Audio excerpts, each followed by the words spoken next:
আসসালামু আলাইকুম। Physiology item preparation প্রোগ্রামে আজকে আমরা জন্ডিস এবং এনিমিয়া সম্পর্কে পড়ব। জন্ডিসের ডেফিনেশন হচ্ছে, it is the yellow discoloration of the skin, sclera, mucous membrane resulting from an increase bilirubin concentration in the body fluid above normal. মানে হচ্ছে আমাদের বডি ফ্লুইডে যখন বিলিরুবিন কনসেন্ট্রেশন নর্মাল লেভেলের চাইতে বেড়ে যায়, আর এটা বেড়ে যাওয়ার ফলে আমাদের স্কিন, স্ক্লেরা এবং মিউকাস মেমব্রেনগুলো ইয়োলিশ ডিসকালারেশন হয়, আর সেটাই হচ্ছে জন্ডিস। আর নর্মাল সেরাম বিলিরুবিনের কনসেন্ট্রেশন হচ্ছে 0.3 থেকে 1 মিলিগ্রাম পার ডেসিলিটার। প্রাথমিকভাবে জন্ডিস হচ্ছে দুই প্রকার, একটা হচ্ছে ক্লিনিক্যাল জন্ডিস আর একটা হচ্ছে latent jaundice. When bilirubin in plasma exceeded 3 milligram per decilitre, মানে প্লাজমার যে বিলিরুবিন লেভেলটা আছে সেটা যদি 3 মিলিগ্রাম পার ডেসিলিটারের চাইতে বেশি হয়, সেই ক্ষেত্রে এটাকে বলা হয় ক্লিনিক্যাল জন্ডিস, কারণ এখানে সাইন সিমটম সবগুলোই প্রডিউস হয়। আর ল্যাটেন্ট জন্ডিস হচ্ছে clinically there is no jaundice but serum bilirubin is more than normal but less than 3 milligram per decilitre.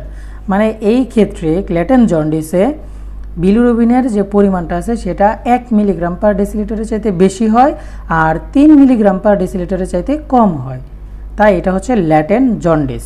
জন্ডিসের classification হচ্ছে তিনটি: pre hepatic, hepatic, post hepatic. আর প্রি হ্যাপাটিকের আরেকটা নাম হচ্ছে হিমোলাইটিক, পোস্ট হ্যাপাটিকের আরেকটা নাম হচ্ছে অবস্ট্রাকটিভ। তো এখান থেকে আমরা দেখে নেব যে আসলে কি কারণে কোনটা হয়ে থাকে। এই যে চার্ট বা বক্সটা দেখতে পাচ্ছি, এই বক্সটা আমরা দেখব ল্যাবরেটরি ডায়াগনোসিসের জন্য। এটা খুব একটা জিজ্ঞেস করা হয় না, তবে সবচেয়ে বেশি ইম্পর্টেন্ট হচ্ছে আমাদের এই ক্লাসিফিকেশন এবং কজটা কেন হচ্ছে সেটাই হচ্ছে সবচেয়ে বেশি ইম্পর্টেন্ট। তারপর আমরা এই যে বক্সটা দেখতে পাচ্ছি ল্যাবরেটরি টেস্টের যে ডাটাগুলো, এই ডাটাগুলো আমরা দেখে নেব, তাও আমাদের ভাইবার জন্য হেল্প হতে পারে। আরেকটা ইম্পর্টেন্ট কোশ্চেন হচ্ছে fragility of RBC and factor that increasing fragility of RBC, মানে আরবিসির ভঙ্গুরতাটা কী এবং কোন কোন ফ্যাক্টরগুলো এই ভঙ্গুরতাটাকে বাড়ায় দেয়।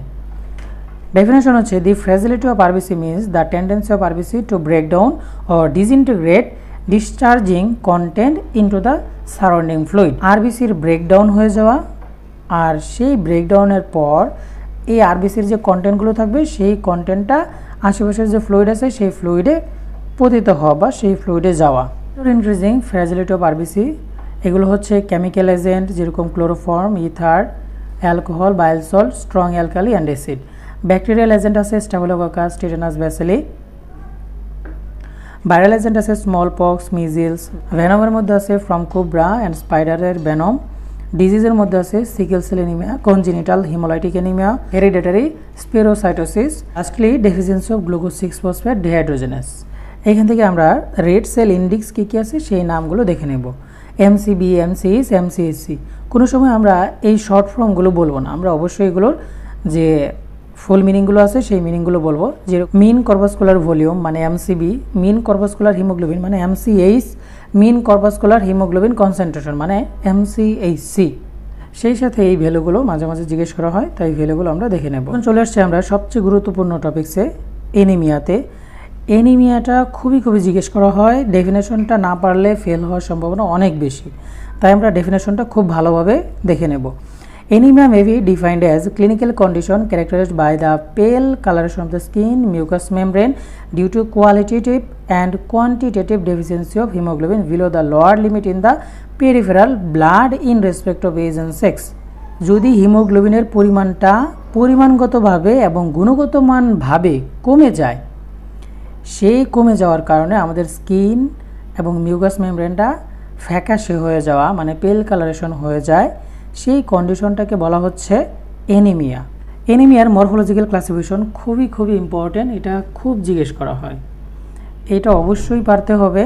যেরকম মরফোলজিক্যাল ক্লাসিফিকেশন কি আছে, হাইপোক্রোমিক, মাইক্রোসাইটিক। হাইপোক্রোমিক মানে এখানে হিমোগ্লোবিন লেভেলটা কম এবং সাইজটাও ছোটো, সেল সাইজটাও ছোটো, আরবিসির সেল সাইজও ছোটো, তাই এটা হাইপোক্রোমিক মাইক্রোসাইটিক। এটার এক্সাম্পল হচ্ছে আয়রন ডেফিসিয়েন্সি এনিমিয়া, থ্যালাসেমিয়া। ক্রমিক নর্মোসাইটিক, নর্মোক্রমিক মানে হিমোগ্লোবিন ঠিক আছে, নর্মোসাইট মানে সাইজটাও ঠিক আছে।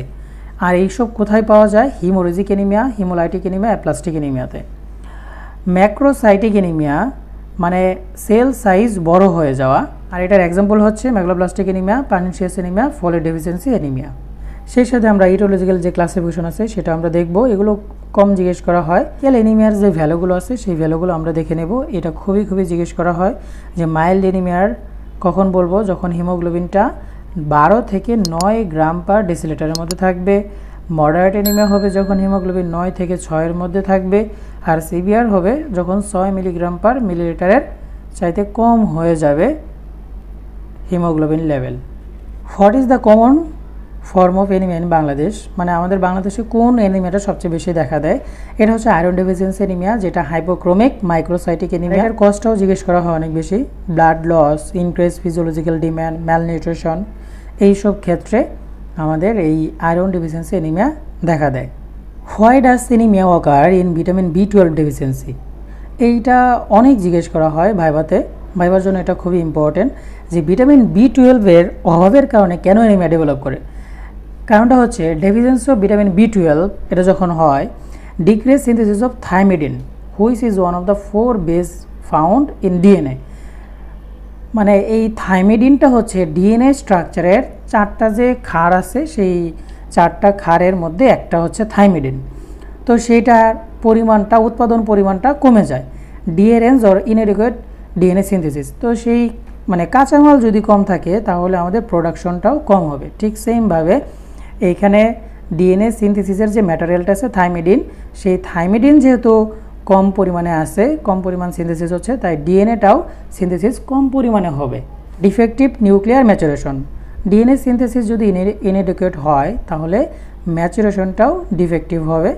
দেন cell division is delayed or blocked and cell become larger producing megaloblast. তারপর সেলটা ডিভাইড হতে পারবে না,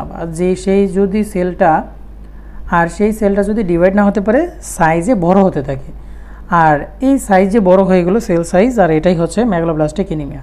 এই হচ্ছে আমাদের আজকের আয়োজন। ইনশাআল্লাহ কথা হবে পরবর্তী আয়োজনে। ততক্ষণ আমরা সবাই ভালো থাকবো, সুস্থ থাকবো, আর হ্যাভেন মেডিকেল কলেজ অ্যান্ড হসপিটালের সাথে থাকবো। ধন্যবাদ।